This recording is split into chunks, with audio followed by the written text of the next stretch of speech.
The first sign that something was wrong in Kola's marriage was not a fight, not shouting, not anger. It was silence. The kind of silence that creeps in slowly, sits between two people, and refuses to leave. When Kola found the note on the table that Friday evening, he didn't panic. Not immediately. He picked it up casually, like it was nothing important. It read, "I'm stepping out. I'll be back after the weekend." That was all. No explanation, no destination, no emotion. Just words. Cold. Short. Distant. He frowned. Read it again. Then again. As if the meaning would change. It didn't. He dropped the note back on the table and walked away, trying to act like it didn't matter. But something about it did. The house felt different that evening. Too quiet. Too empty. He turned on the TV, switched channels. Nothing held his attention. He turned it off, picked up his phone, scrolled, dropped it. Then, finally, he called her. It rang. And rang. And rang. No answer. He called again. This time, her phone was switched off. That was when it started. That feeling. Tight. Uncomfortable. Unfamiliar. Not anger. Not yet. Something else. Something heavier. He walked into the kitchen. He didn't know why. Maybe habit. Maybe expectation. Maybe hope. He opened the pot. Empty. Of course. There was no food. No smell. No warmth. Just silence. And for the first time in a long time, Kola felt alone in his own house. That night, he didn't sleep. He lay on the bed staring at the ceiling, his mind refusing to rest. Thoughts coming in waves, uninvited, uncontrolled. At first, it was simple. She probably just needed space. But then another thought crept in. Where exactly did she go? Then another. Why didn't she say anything? Then another. Why switch off her phone? And then, the one thought he tried to ignore. The one that refused to go away. Who was she with? He sat up immediately. No, he said out loud. But his mind didn't listen, because once a thought like that enters, it doesn't leave easily. Images began to form, unclear, uncertain, but dangerous. Amara laughing, Amara smiling, Amara somewhere else, with someone else. The more he tried to push it away, the stronger it became. He remembered her late nights, her silence, the way she had been distant lately, the way she stopped asking him questions, stopped trying, stopped reacting. At the time, he didn't think much of it. Now, it felt like something else entirely.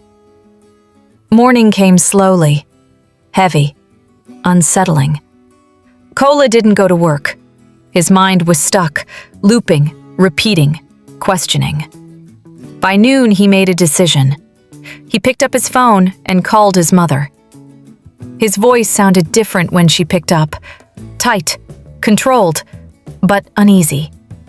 He told her Amara was not home, that she had left the day before and said she'd be back after the weekend, that he didn't know where she went. There was a long pause on the other end. Then, his mother said 3 words. "I'm coming." When she arrived, she didn't come with softness. She came with concern. Sharp eyes, firm steps, a presence that filled the house. She went straight to the kitchen, opened the pots. Empty. Checked again. Nothing. No food, No preparation.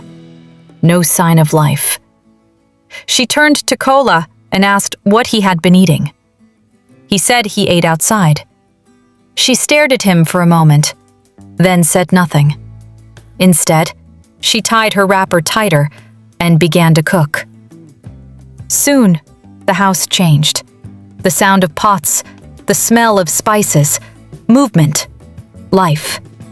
And Kola sat quietly in the living room, listening, thinking, waiting. By evening, the food was ready. Rich, hot, inviting. When Kola returned from stepping out, his mother called from the kitchen. "Food is ready. I left it there. Warm it in the microwave and eat." Kola froze. Just for a second, then said calmly, "I don't eat stale food." His mother blinked. He said it again. "I don't reheat food. I don't eat leftovers." Silence fell, deep and heavy. She stepped closer and asked slowly, "Since when?" He hesitated. "Since university," he said. That answer changed everything. She stepped closer.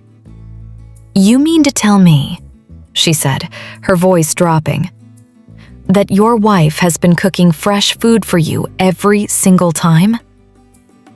Kola said nothing, and that silence spoke loudly. Her face shifted from confusion to realization to anger. "You have been stressing that woman," she said. "For how long? And you allowed it?" That question hit him hard, because for the first time, Kola saw it, not from his perspective, but from hers. Before he could respond, the door opened. Both of them turned. Amara stepped in. She looked calm, too calm. She dropped her bag, removed her shoes, looked up. Their eyes met. Silence filled the room. His mother spoke first. "Where did you go?" Amara replied simply, "Just away." That answer wasn't enough. His mother stepped closer. "You better not be cheating on my son," she said. The words landed sharply.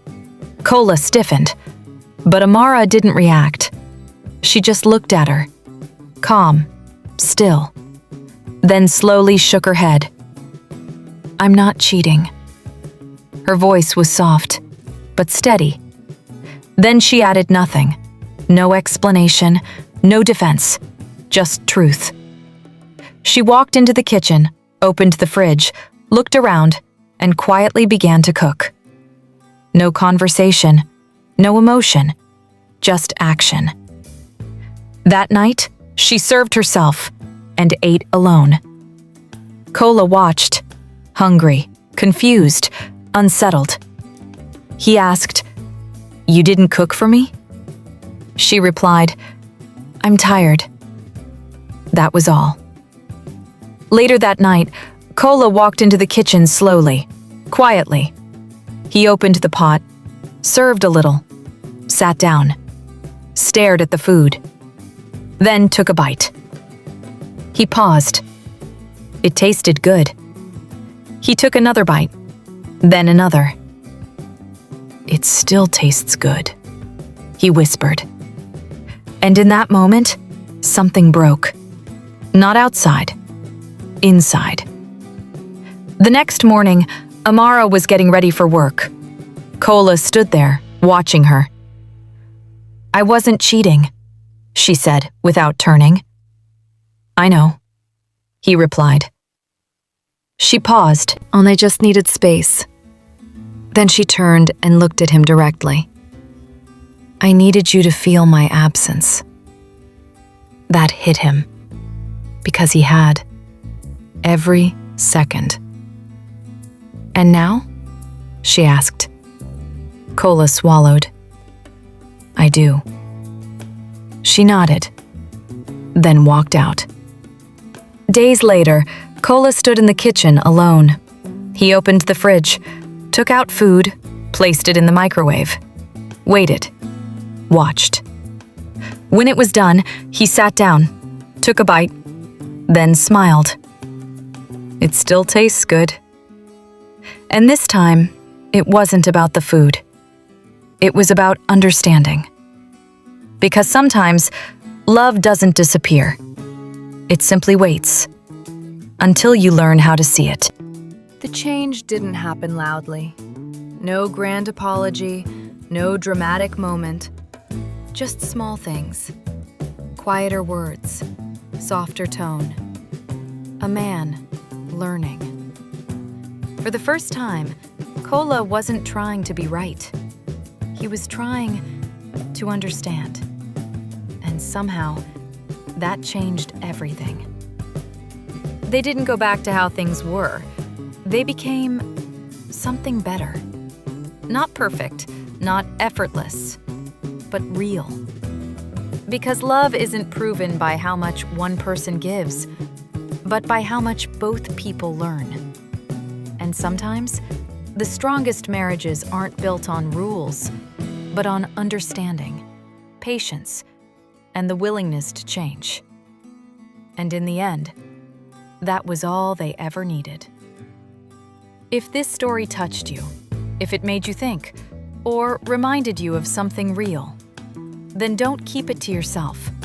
Like this video, share it with someone who needs to see it, and subscribe. Because sometimes, the stories we watch are the lessons we need.